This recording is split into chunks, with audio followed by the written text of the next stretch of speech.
Perhaps nowhere on earth has there ever been a group of people more versatile than the monks of Europe. They were physicians and scholars and agriculturists and inventors. And they, perhaps more than any other group, is responsible for helping to save Western civilization. Let's talk about that today on the Catholic Church, Builder of Civilization.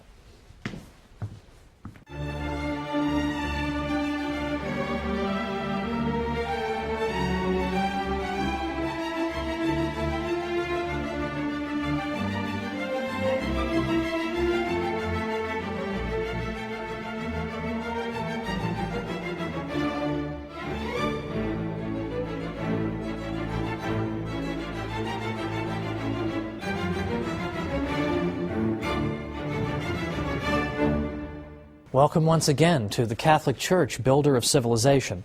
I'm Thomas Woods. Today it's the monks who helped to save Western civilization. Now there's a small publishing industry out there of books called How So-and-so Saved Civilization. This group saved it, and that group saved it. The monks deserve this title, ladies and gentlemen, the monks. Even the Irish, who are sometimes credited with saving civilization, did so in large part because of their monks. Who were these people, after all? They were monks. Well, I don't want to assume any prior knowledge. Who are the monks? What are they doing? And how did they save Western civilization? We already see in the 3rd century a tradition whereby women religious, we would call them, began to live together and share the same spiritual and prayer life and dedicated themselves to the care of the poor and the sick. So it's very easy to see in that the tradition of convents and the life of the nun. Also in the 3rd century we see a tradition among men to be hermits. The hermits were people who forsook everything, who pursued absolute solitude in order better to commune with God and to hear Him and to pray to Him. St. Anthony of the Desert in the mid-3rd century was a classic example of this. He lived to be over 100 years old, and he went out into the deserts of Egypt. The hermits typically lived completely alone. They would gather on Sundays to worship God, but otherwise they kept to themselves.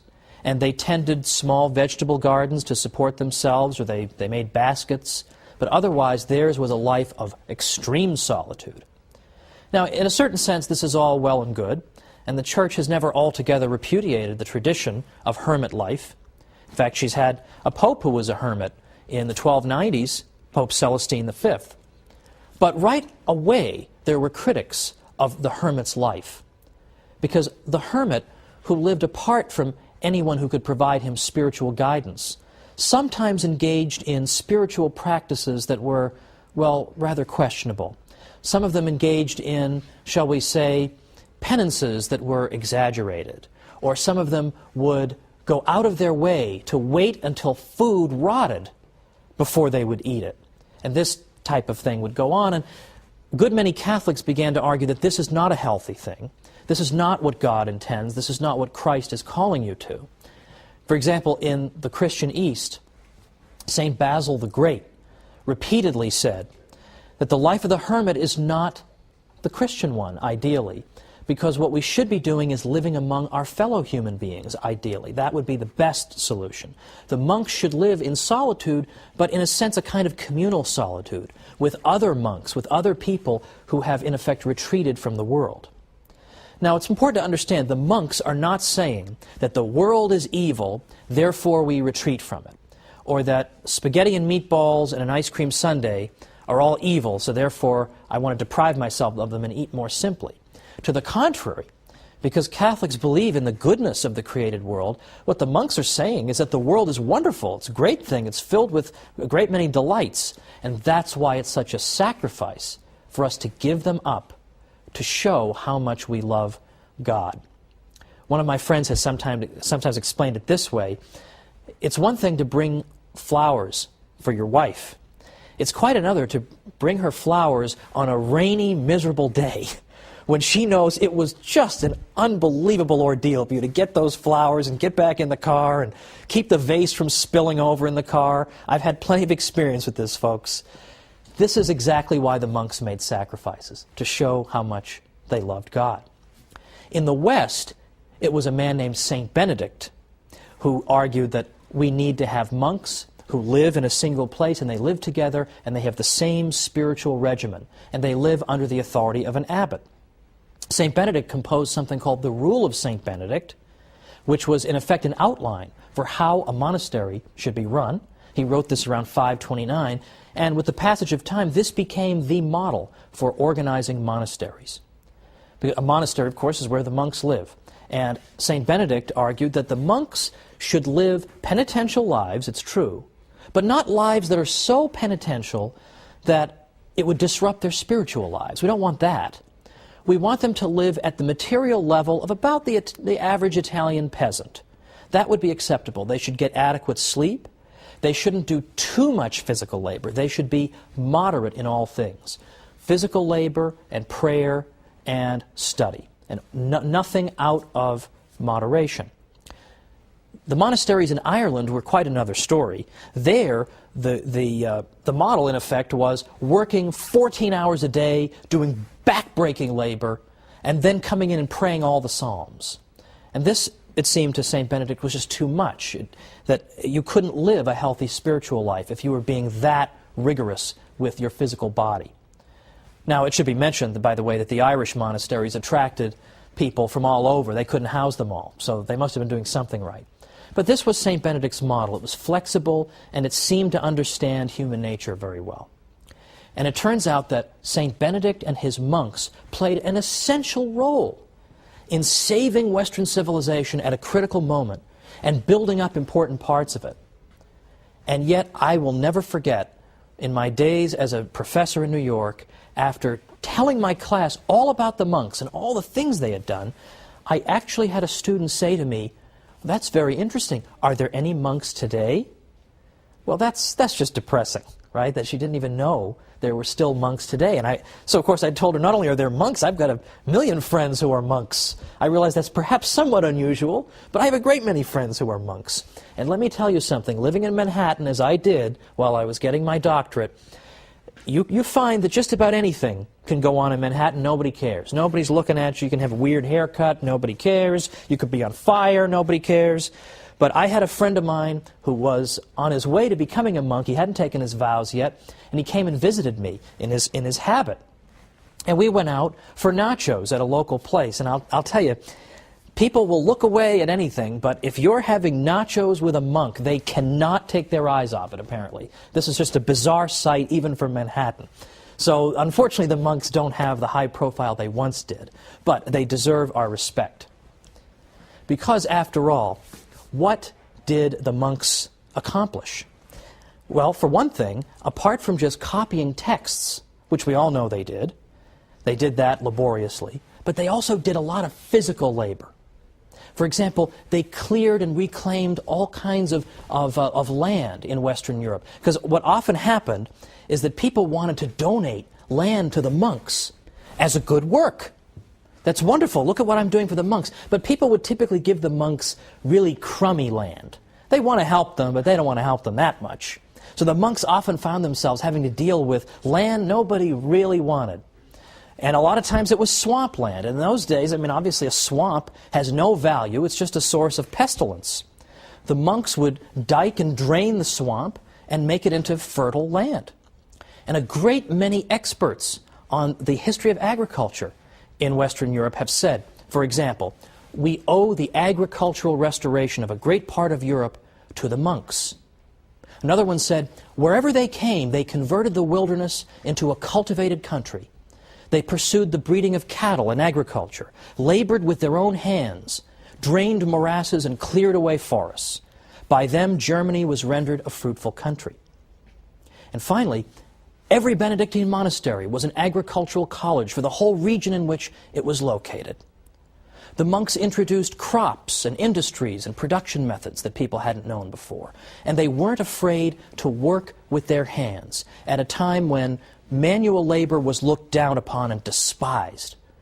The monks were inspired to engage in physical labor because they knew, for one thing, that when you engage in hard physical labor, this can be a great form of penance and an opportunity for the mortification of the flesh. So sure, they were thrilled to work with the swamp that nobody else wanted to do. So at a time when you were despised for doing physical labor, the monks in effect made it something honorable. At a time when agriculture was collapsing, the monks' labor helped to bring it back. The monks were involved in rearing cattle and horses, brewing beer, raising bees and fruit. And all over Europe they introduced essential aspects of local economies. For example, in Sweden, it was the corn trade that owed its existence to the monks. In Parma, cheese making. In Ireland, salmon fisheries. And in a great many places, the finest vineyards. The monks were also intensely practical in that they stored up the waters from springs in order so that they could distribute them if a drought ever struck. In Lombardy, the peasants learned irrigation from the monks. The monks have also been credited with being the first to work toward improving breeds of cattle instead of just leaving the process to chance. So there's agricultural labor from the monks at a critical time in European history. With the Roman Empire collapsed, the monks show up and do all this critical work.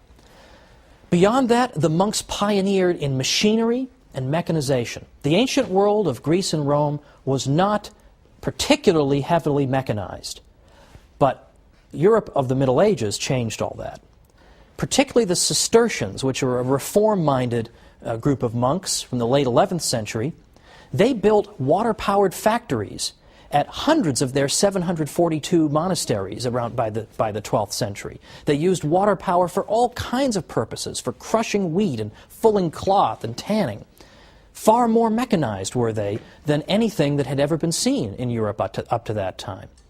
They were also great metallurgists. They used the slag from their furnaces as fertilizer. So they were constantly thinking of practical things they could do for the life of Europe. And they instructed Europeans as to how they themselves could do these things. They were also technologically advanced in practical things like clocks. The first clock we have any record of was built by the future Pope Sylvester II in 996, but much more sophisticated clocks were built in the 14th century. But it's not just clocks, and it's not just agriculture. It's charity and education and inventiveness. All these things we're going to look at as soon as we come back from the break. So join me after the break, and let's talk more about these monks.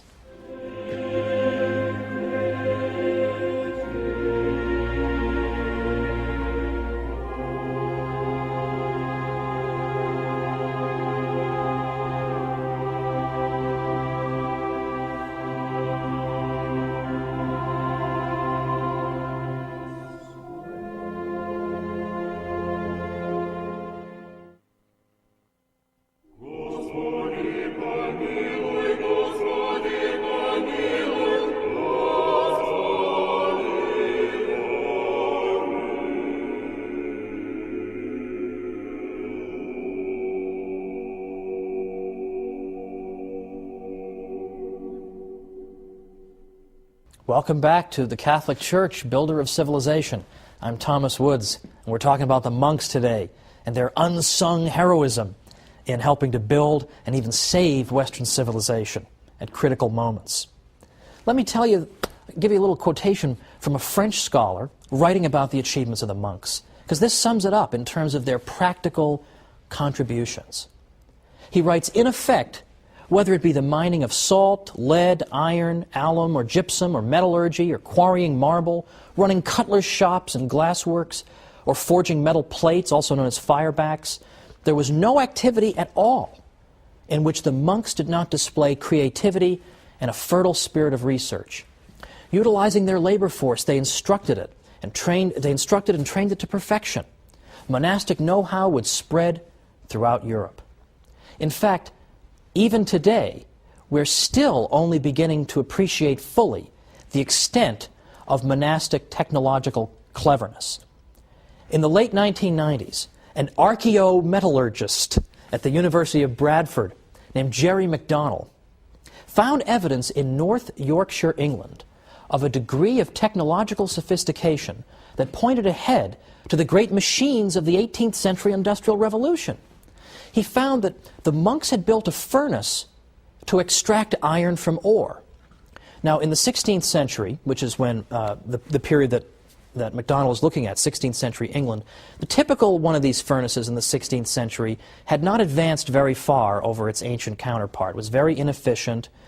The slag, or it's another word for the byproduct of these primitive furnaces, had a very substantial concentration of iron in it, because they couldn't get to high enough temperatures to get all the iron out of the ore. So the leftover still had a lot of iron in it. But MacDonald found that when he was investigating, that in fact the monks in England had in fact built a furnace where the slag was low in iron content. They were somehow able to get to high enough temperatures to get more and more of the iron out of it, very similar to a modern blast furnace today. So MacDonald says the monks were on the verge of building dedicated furnaces for the large-scale production of cast iron. This is the key ingredient, perhaps, that ushered in the industrial age. And he says that the furnace that he investigated in England was a prototype of such a furnace. Now, what ended up happening to that? Why didn't they develop all these big furnaces? Why do we just see this one prototype? Well, remember, this is the 16th century in England. What's King Henry VIII up to? Well, he's closing down monasteries and confiscating their property so as to reward his well-connected friends. And so Henry VIII helped to destroy this outstanding example of creativity on the part of the monks. Thank you very much, Henry VIII. We'll have time to talk about you in a future episode. But we also now have charitable work. Now, charitable work we're going to spend a whole episode on, but I want to at least pause and say something about the monks' specific contributions to charity. The rule of St. Benedict called for the monastery to dispense alms and hospitality to whatever extent its means permitted. Specifically, it instructed monasteries that all guests who come shall be received as though they were Christ. Now, the monasteries served as free inns where foreign travelers and pilgrims and the poor could find a safe resting place. I love this quotation from an old historian of the Norman Abbey of Bec. He said, "Let them ask Spaniards or Burgundians or any foreigners whatever how they have been received at Bec. They will answer that the door of the monastery is always open to all and that its bread is free to the whole world." In some cases, the monks were even known to make efforts to track down poor souls who, being lost or alone after dark, found themselves in need of emergency shelter. They established contrivances for warning sailors of perilous obstacles. Or, in fact, nearby monasteries often made provision for shipwrecked men in need of lodging. All these were typical contributions of the monks. They also built up the medieval infrastructure and built and repaired roads and bridges. But as part of their charitable work, they were also great physicians for their day. In fact, it was the church that helped to create the hospital in the first place. But the monks went even further, because there weren't hospitals everywhere. But there were a lot of monasteries. And initially, the monks provided medical care to their fellow monks. But as time went on, they realized that they possessed a critical skill that local townspeople also needed. So oftentimes they would go out into the local towns and seek out sick people who were in need of their medical care. Again, I would say that's a fairly unsung aspect of the monastic contribution. But in addition to being great physicians and agriculturists and inventors, they were also great educators. St. John Chrysostom tells us that it was already in his day, around the 4th century, it was already customary for people in Antioch to send their sons to be educated by the monks. St. Boniface established a school in every monastery he founded in Germany. In England, St. Augustine, and here we're talking not about St. Augustine of Hippo, but St. Augustine of Canterbury, St. Augustine and his monks set up schools wherever they went. St. Patrick is given credit for encouraging Irish scholarship. And of course, the Irish monasteries developed into very important centers of learning, and they dispensed instruction to monks and laymen alike. Now, sometimes it's been said that the monks did engage in some education, but they were really only educating their fellow monks. Well, that's, as we've seen, not entirely true. There are plenty of cases we have on record of the monks. There are plenty of cases we have on record of the monks providing education to people in the local area. But let us say that that accusation is true. Let's even grant it for the sake of argument. Let's say that the monastery's contribution had simply been to teach other monks how to read and write. That's all it was. Well, even if that had been their only contribution, that would have been no small accomplishment. Because consider what happened in the Greek Dark Ages. Now, people have typically forgotten about this, but it's very important. From about 1100 to 800 BC, we had something called the Greek Dark Ages. And what happened here was that the Mycenaean Greeks had some kind of terrible disaster befall them. The nature of that disaster is still debated. But something terrible happened to these people. And when the smoke had cleared, for the next 300 years, we find that, in effect, the ancient Greeks, the Mycenaean Greeks, had lost literacy. They had lost the ability to read and write. Now you wonder, how could you lose the ability to read and write? How could you forget that? Well, partly it happened because people were scattered following whatever disaster it was that befell them. And they had to think solely of their own survival. And learning how to read and write was not exactly critical when you just needed food and sustenance. Secondly, it's been speculated that maybe whatever disaster struck the Mycenaean Greeks struck in particular the educated classes, so that those who would have remembered literacy were in fact wiped out. Well, whatever the explanation, the fact is they lost literacy at a time of general civilizational collapse. Well, let's remember that the monks were functioning and carrying out all these wonderful tasks I've described at a time in Western European history that was very similar. There was general collapse. There was political disorder. There was an abandonment of education by and large. There was an abandonment of urban life. That was the environment in which the monks functioned. And so, even if all they had done was to keep literacy alive, well, that's very important, because that means they prevented a repeat of the Greek Dark Ages, when literacy was lost. Thanks to the monasteries, literacy was not lost, but Western Europe managed to hang on to it. That's no small contribution, is it?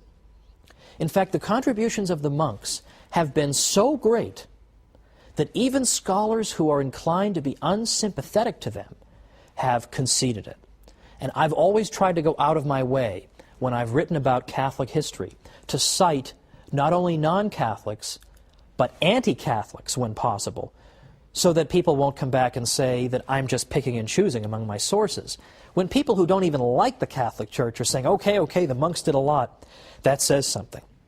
So, for example, one unsympathetic scholar said, the monks not only established the schools and were the schoolmasters in them, but also laid the foundations for the universities. They were the thinkers and philosophers of the day and shaped the political and religious thought. To them, both collectively and individually, was due the continuity of thought and civilization of the ancient world with the later Middle Ages and with the modern period. That's no small compliment. A century ago, another historian said, it was the monks, and they alone, who carried to a successful issue the tremendous undertaking of mollifying the rampant invader, softening the rudeness of his manners and the harshness of his spirit, familiarizing him with the restraints of Christian morality, and bringing home to him with convincing power the necessity of observing the fundamental principles of law and order, instructing him in the use of arts and instruments of industry and social progress, in a word, of assimilating, civilizing, and Christianizing 20-odd barbarian tribes, many of which, by the way, were very impressed with the morality and the conviction of the monks. They were very moved by their witness. A Protestant historian says, had it not been for the monks and monasteries, the barbarian deluge might have swept away utterly the traces of Roman civilization. The monk was the pioneer of civilization and Christianity in England, Germany, Poland, Bohemia, Sweden, Denmark. With the incessant din of arms around him, it was the monk in his cloister, for instance on Mount Athos, who by preserving and transcribing ancient manuscripts, both Christian and pagan, as well as by recording his observations of contemporaneous events, was handing down the torch of knowledge unquenched to future generations and hoarding up stores of erudition for the researches of a more enlightened age.